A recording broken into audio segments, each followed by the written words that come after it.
My name is Greg Caswell. Today's talk's on baited canaries.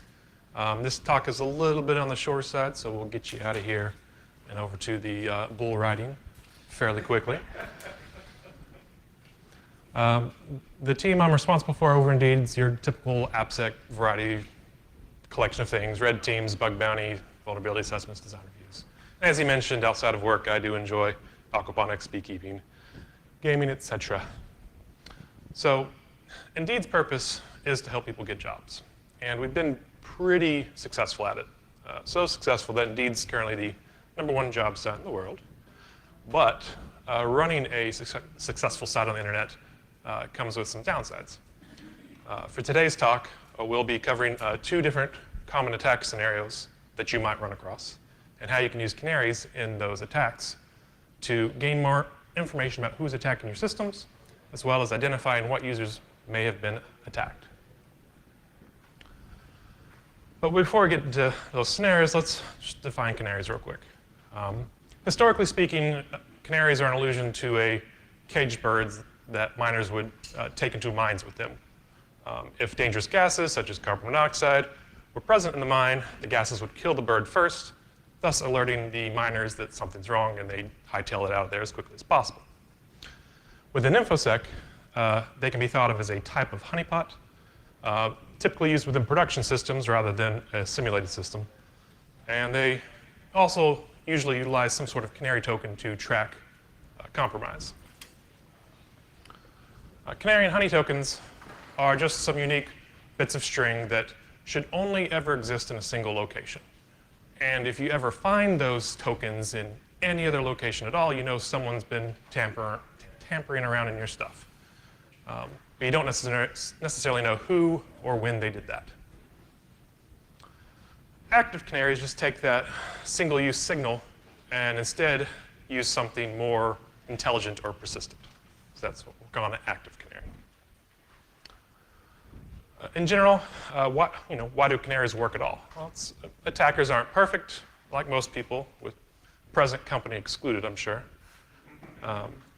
And they may not realize that the data they're taking or the systems they're accessing might be telling on them, so to speak.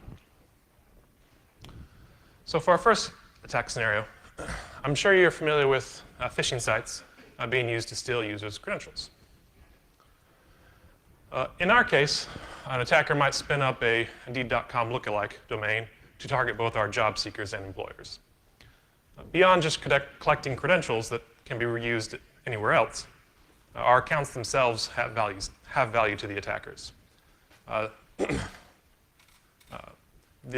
example, with compromised employer accounts, an attacker can reliably scam job seekers through various iterations of like fake check cashing schemes or just stealing their information for user identity theft later. Or even just with a job seeker account, they can use that to attack employers themselves by submitting malicious resumes outside of our normal resume flow, or just to send spam. Unfortunately, protecting the trust and safety of our users is difficult when they aren't even on our site.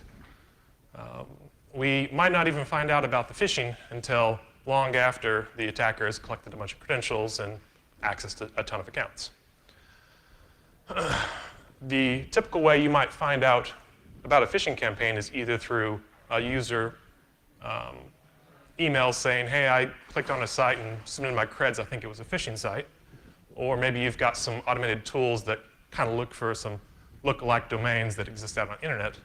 But neither of those are ideal scenarios. It's very much like closing the barn door after the horse is bolted. So what can we do about this? Well, the basic idea is to include a piece of JavaScript or even CSS on pages that attackers are likely to clone for their phishing attacks. This beacon can provide information about what domains that JavaScript is then hosted on, as well as what users are submitting information through the fake login form. So let's dig into some of those implementation details. So for exfiltration, DNS is still a fantastic option, especially when you're working in browser land. You don't typically focus on anything other than the HTTP requests going back and forth, and may not be breaking out Wireshark to see what sort of DNS requests are going out from this site you've cloned. To ship the DNS requests themselves from JavaScript, there are a few different options to choose from, but the most straightforward is probably DNS prefetch. The legitimate use case for this is just to pre-cache DNS mapping, but we will use it to ship information via the subdomain itself. Do keep in mind that DNS has some constraints or some gotchas that you should keep in mind. It is case insensitive, so normal encoding schemes such as base64 need to be modified or exchanged for something else. And there are various length restrictions on both the URL, the length of each subdomain, or even the number of subdomains.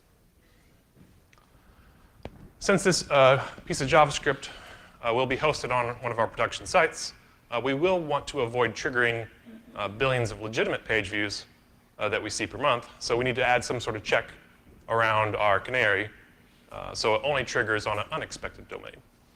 In this example, this canary might be hosted on www.indeed.com, and if it sees any domain that isn't that, then it'll go and continue its alerting service. Optionally, if detecting what victims fall prey to phishers, you could add an event listener on the form submit so that you know exactly which users submit information through the fake login form. And if you care about Internet Explorer users, you can add that catch clause. So at its simplest, a passive canary may end up looking something like this. You've got your domain check at the very start, wrapping everything. You create your DNS prefetch element, and you add your domain where the payload is the information you want to ship off. And the moment you append that to the body, the DNS request goes out, and as long as you've set up an appropriate listener for that DNS request, you will get that payload into your systems. If you want to implement a more active canary, your payload should likely include a few more elements to ensure reliable transmission and collection. As an example, this is close to something we use. At the very beginning is some sort of random nonce to, for the most part, cache bus to make sure your requests reliably go out. But it also serves as a semi-unique identifier for stitching together multi-part packets. Because keep in mind, you can only ship so much information per DNS request. Speaking of multi-part packets, this is just the way we use to signify which packet of the set this is coming in. This is saying this is packet 1 of 5. And the system on the back end can then take that semi-unique identifier and just stitch those back together and get your entire payload collected into a single blob. And then for the information you actually want to ship back itself, since base64 is not an option, base32 works. Base32 is just base64 with half the symbols to work with. But it's enough symbols to ship through DNS. The way you encode your data is up to you. We just went with some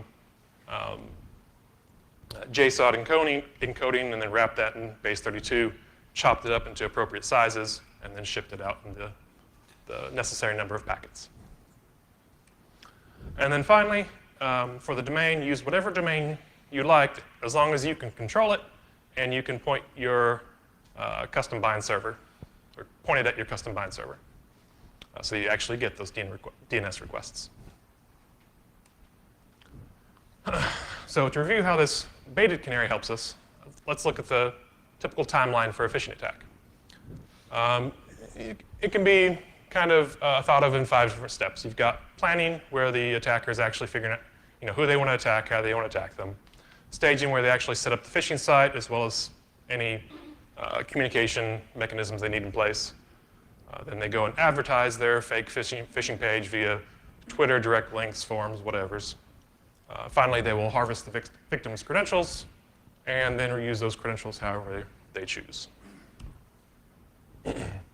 Without a canary, the usual way to learn about phishing attacks against your users is simply to hear about it from phishing reports, or outside of that, if you've got some decent suspicious login logic, you can potentially identify compromised accounts when they try to log in that way. But neither of those signals are great. And then with the canary in place, you shift left. You get a clear signal the second a cloned login page is hosted, even on the attacker's machine. Because the moment they clone the page, maybe they run it on a local host, or maybe they're running it on their test domain, but you will get the signal immediately before any victims visit the site. And if you add additional logic on FormSmith, you can also just collect the list of users who are compromised. So it just allows you to take some preemptive actions much quicker than without the canary. For our second attack scenario, is about third parties misusing G Suite permissions. Because it is hard to know in G Suite land exactly what plugins or services are using the information appropriately and to the user's desire, or if they're doing more malicious things with that information. It's kind of a hard problem to get at, but as an example, some of you may remember a Google Doc phishing event that affected about 1 million accounts a couple of years ago.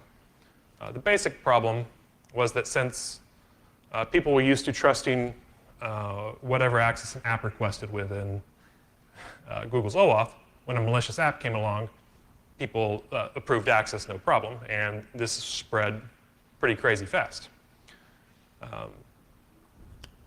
This one was kind of easier to identify in hindsight, but the thing to keep in mind is with a lot of malicious apps, you may not even have these signals to go on for how it's misusing information you're granting it. So how can canaries help here? Well, since that event, Google has actually come a long way with some of their auditing features. And one of them can be used to set up some canary-like alerts. There are still some gaps that make it a little tricky, but we'll walk through how you can set up those alerts fairly quickly. First step is you generate some bait files named anything that you think an attacker might find interesting. Mergers and acquisition plans 2020, or finance credit card copies. Just anything that is likely someone's going to search for if they're trying to get juicy information from a G Suite account. You take those bait files and you add them to users' drives.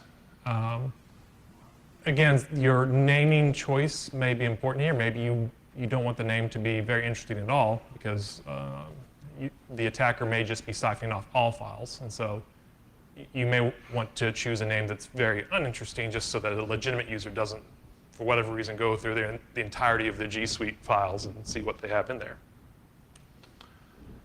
And then once you've got the files added, within Google's admin console, you will create an alert around access to that file. So within Google Admin, there's a button for reports.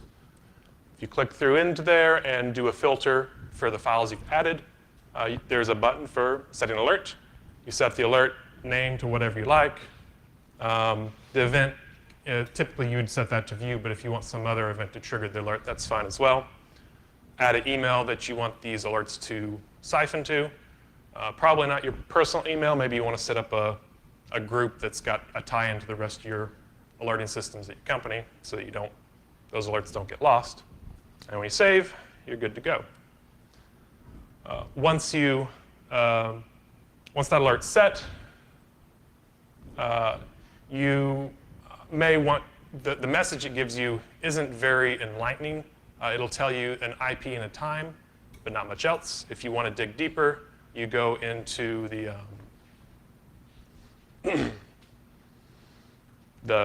OAuth token audit log. This is really hard to see. I'll zoom in a little bit here, and also somewhat redacted. But the idea is it gives you what token is accessing exactly what permission on behalf of what user, as well as from what IP and at what time, and the application name it's associated with. And so using that complete set of information, you can have a much better idea of what application is misbehaving and accessing files that you would not expect it to access. So to review, you create a bait file, add them to users' drives, create a filter in your Google admin audit view, and set an alert on that view. Ideally, this gives you the ability to detect certain misbehaving G Suite apps. Hopefully, you were able to get a few ideas of other ways to use active canaries. As you think about the various paths attackers could take in your systems, you may find there are a ton of different contexts that active canaries could be useful in, and could apply the same methods to good effect. Special thanks to Christina and Adi for work in creating and debugging some of these implementations. So the question was, why DNS and not just use a GET over HTTP? I mentioned it briefly, but when you clone a page, if you want to do some due diligence to make sure it's not sending out login information about yourself, you'll typically look at the requests that go out in your browser. And the requests that you can see within your browser's console are just HTTP requests or maybe some WebSocket requests, but it doesn't show DNS requests within your web view. The same is true for any web proxy. They'll be set up to show basically everything but DNS requests. And so DNS was just used because it's one step harder to see, and so slightly less likely that the attacker will figure out where that's coming from and remove it. The second thing you can add to it, though, is the request itself can be disguised to look like something legitimate. So for example, if your domain looks like indeedcdn.com, then that's something you'd probably expect an Indeed.com site to utilize in their normal usage.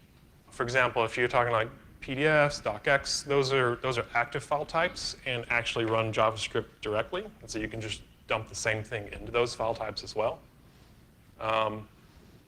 Otherwise, it depends on the file type and what kind of things might be running that file. Free aside, the management's usually the biggest cost. The reason I have a strong distaste towards third parties handling canary tokens is one of the big features of canary tokens should be that token should only ever exist in a single place. And if you have a third party helping you create and manage and place those tokens, you've already failed, because now the third party and that place have the token.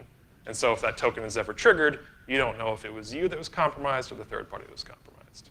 Now, it's possible the third party service has a way to ensure that they never actually touch the token themselves, but I haven't run across one that goes that route. There's layers you can add. For example, there's CSS-based canaries you can use as well, but they're less featureful.